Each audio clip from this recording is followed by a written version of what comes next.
What up, people? My name is Tim Black. You tune into TTL Media. Let's talk about Bobby Shmurda, L.A. Reid, and Epic Records not bailing out Bobby Shmurda. This video was requested by my man Anthony Grimes over at the Tim Black Speak On It group on Facebook. Join today. First of all, Bobby Shmurda's real name is Akil Gene Pollard. He was born in Flatbush, New York, and he's 20 years old, 21 now. When he was arrested, he was 20. He was signed to Epic Records for his outstanding lyrical ability and his tenacity and creativity of talking about gunplay on records. You may know Bobby Shmurda for such uplifting tunes as Hot Nigga and Bobby Bitch. On several Bobby tracks, you hear him talking about gunplay. Doing like this. This is not him playing drums with his fingers. This is him imitating shooting you.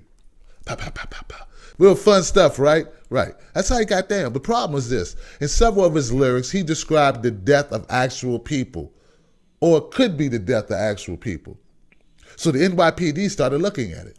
And they've been trailing him, tracking him, and it all caught up with him December 17th, 2014, when they ran up on him outside of Quad Studios in Manhattan.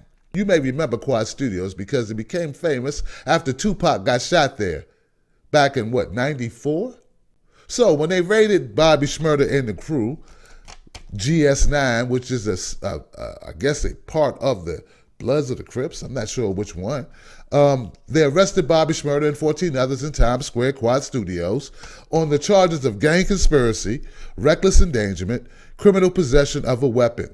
They collected some 16 firearms.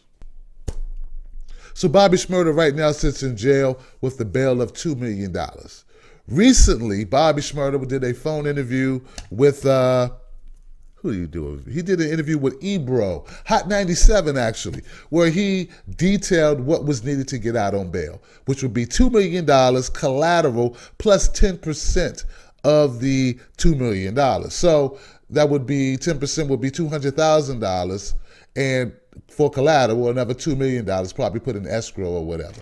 So that's what he needs to get out, or he will have to stay in jail at least until his next hearing, which will be February 2016. I forget the date, but sometime in 2016. All right. So he's been in jail already over a year as he awaits almost a year, awaiting all of this. Okay. Now, here's the thing. A lot of people have been criticizing L.A. Reid because L.A. Reid, one, signed Bobby Shmurda, two, I guess promoted, liked his music for whatever reason, though it has no redemptive quality to the black community or the world at large. All right? And they say that L.A. Reid should have helped Bobby Shmurda get out of jail. Well, to those people saying that, I agree with you and I disagree with you. L.A. Reid is not the owner of Epic Records. L.A. Reid is an employee of Epic Records. He may be a CEO, but he don't own the company. See, the company's actually owned by Sony. Sony owns it. And I don't think Sony wants to bail out Bobby Shmurda. But even if it was owned by L.A. Reid, listen, man, Bobby Shmurda is an employee. He didn't grow up with L.A. Reid. L.A. Reid is 60 years old. How long has L.A. Reid known Bobby Shmurda where he would feel obligated to bail him out? Hell, I worked with people for years, and when I needed them, they weren't there. This is called life. This is what people do. People protect their interests, not your interest.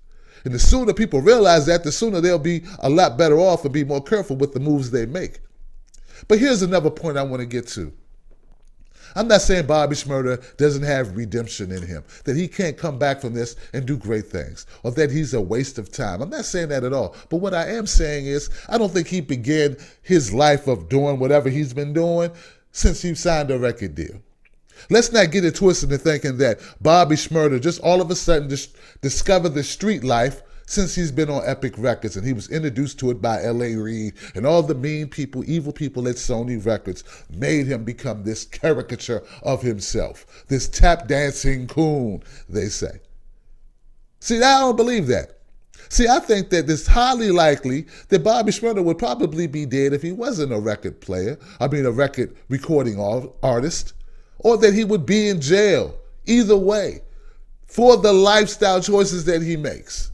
Now, I'm not saying he can't make different choices, but I'm saying that's not up to L.A. Reid or anyone else to make him do. L.A. Reid is not a mentor.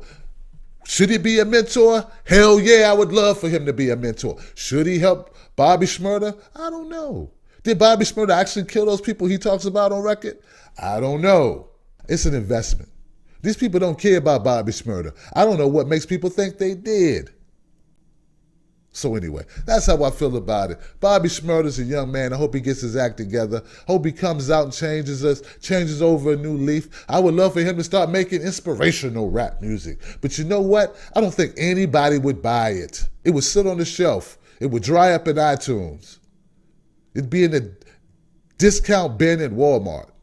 Now, I don't know if that's a white problem, a black problem, or if it's just a U.S. problem, if it's just a problem in general about our society gravitating to violence, drama, and whatever else it can get through. Sex, drugs, rock and roll.